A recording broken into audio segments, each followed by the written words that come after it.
Matapos isinawalat kahapon ni COA Chairperson Grace Pulido-Tan, Commission on Audit, inamin ngayon ni Senador Jinggoy Estrada na tinawagan nga niya noon si Tan.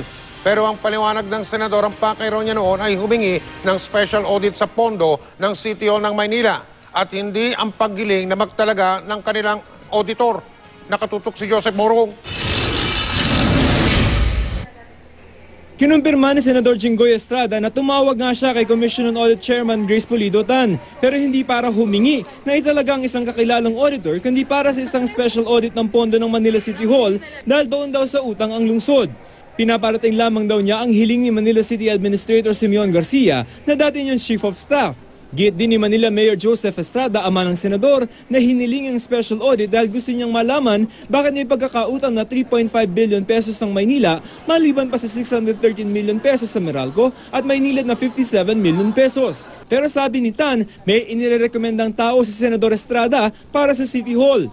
Rini-request niya yung isang particular person, auditor namin, na siya daw ang i-assign ko sa City of Manila.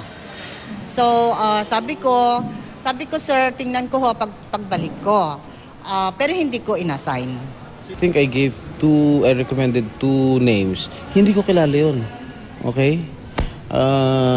It was given to me by the city administrator. Okay? Wala akong kilalang auditor eh. Sabi pa ng senador, hindi raw niya maintindihan kung bakit minamali siya ni Tan ang pagtawag niya rito. Pero hindi naman raw niya pinipersonal si Tan. Si Tan naman tila hindi pa tapos kay Senador Estrada.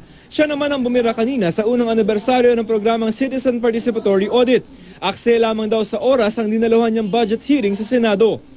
I was ruling to myself, oh my God, what a waste of executive time.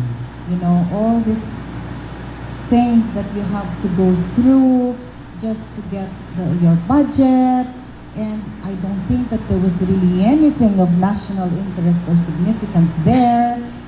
7 oras daw naghintay sa Senado nitong Lunes ang mga ahensya magdedepensa ng budget at pagkasala nga ni Tan, kinuha itong pagkakataon ni Estrada para kumprontahin siya tungkol sa pork barrel scam. Si Estrada ay isa sa 3 senador na sinampahan ng reklamo kaugnay na umano'y maanumalyang paggamit ng Priority Development Assistance Fund o PDAF.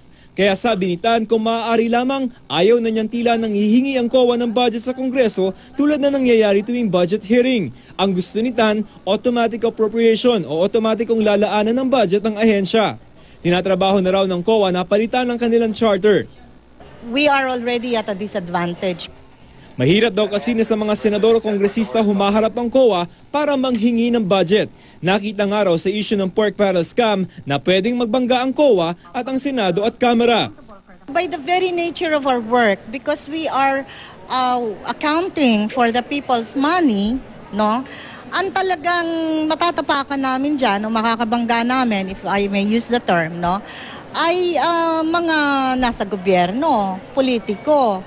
Pero tanong ni Estrada, Who audits themselves?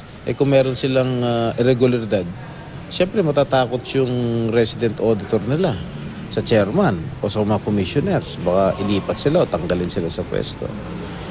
Sa ngayon ay aprobado na ng parehong kapulungan ng Kongreso ang budget ng COA. Joseph Morong, Nakatutok, 24 Oras.